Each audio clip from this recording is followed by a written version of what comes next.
Dari pagi sampai pagi, puisi cuma menjadi konsumsi serupa barang industri. Dengan pesanan tinggi, meski tak berharap piti, harga sebungkus nasi lebih mahal dari kumpulan puisi.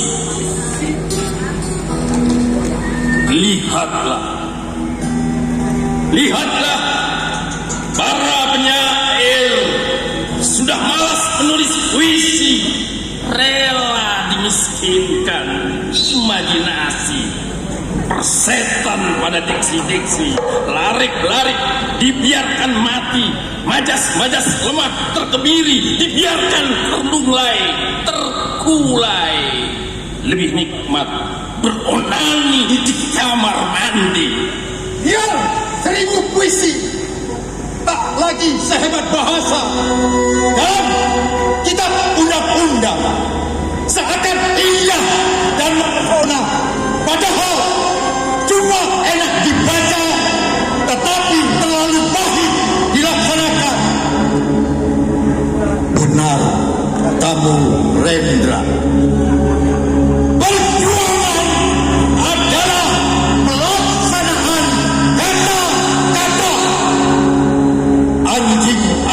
Menggonggong sambil kencing di pinggir jalan, seorang kakek tua mengumpat anjing.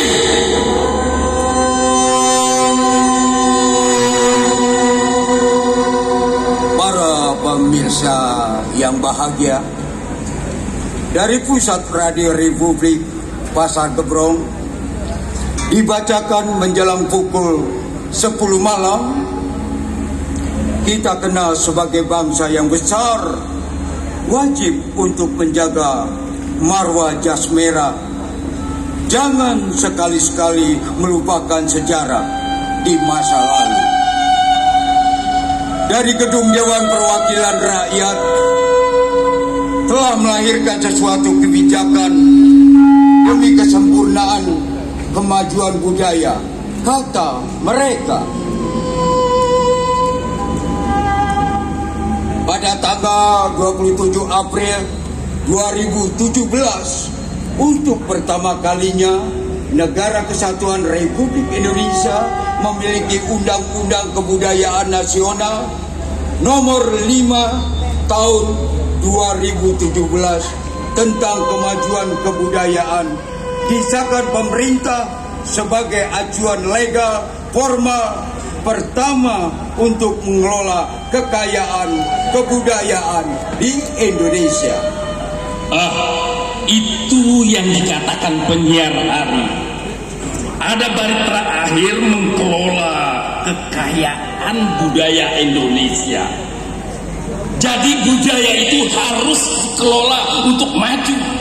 Tapi bagaimana penggiat budaya atau pelaku budaya apakah sudah maju dan sejahtera? Tinggal kita tanya sendiri.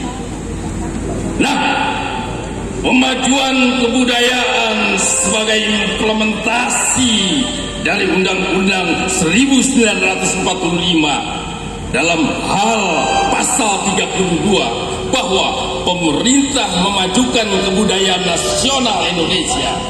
Saat mana terjadi perubahan Undang-Undang Dasar 1945 pada awal masa reformasi, melalui proses amandemen, pemajuan kebudayaan tetap menjadi prioritas, bahkan menjadi makin dipertajam. Nah, Undang-Undang 1945 pasal 32 dikembangkan menjadi negara memajukan kebudayaan nasional Indonesia di tengah peradaban dunia dengan menjamin kebebasan dan memelihara dan mengembangkan nilai budaya.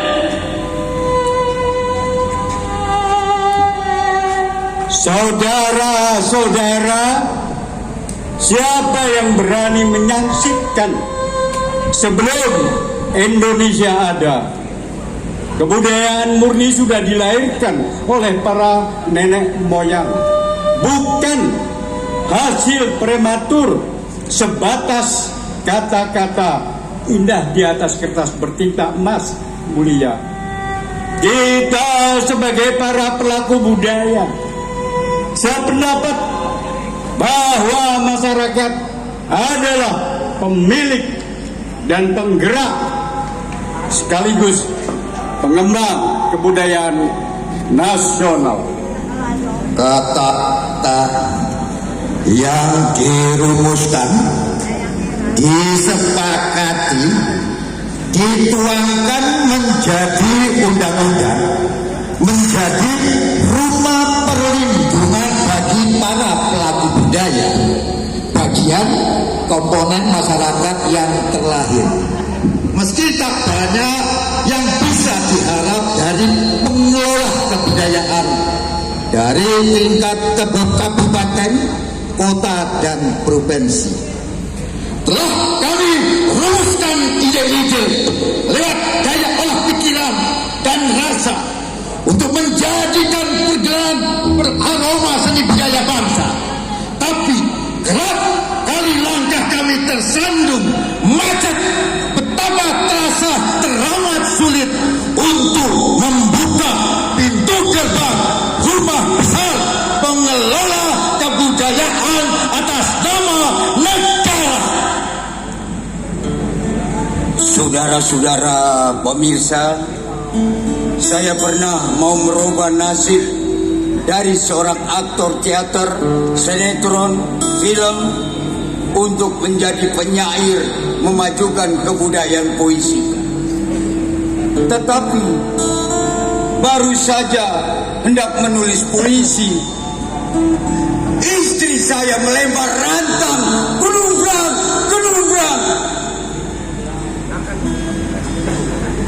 sambil berkata, kalau puisi bisa urusan dapur, membayar biaya sekolah anak-anak, membeli pakaian dan alat kosmetik, bayar pajak dan bayar listrik dan kendaraan.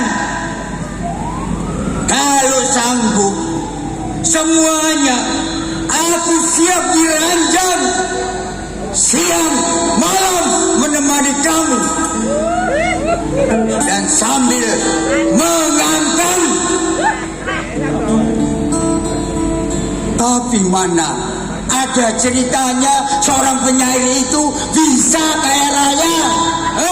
Bisa. Ingat, hidup ini bukan hanya dinafkahi kata-kata. Diancur.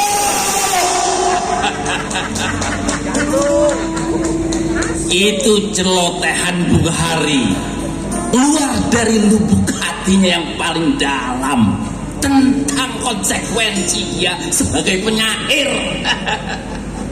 Nah, di sisi lain, aku sebagai pelaku budaya betapa sulit menembus benteng kekuasaan. Kami selalu menerima berbagai alasan seakan tak ada kesempatan mendapatkan vitamin anggaran untuk mewujudkan hajat kebudayaan, sehingga darah kami seketika mendidih.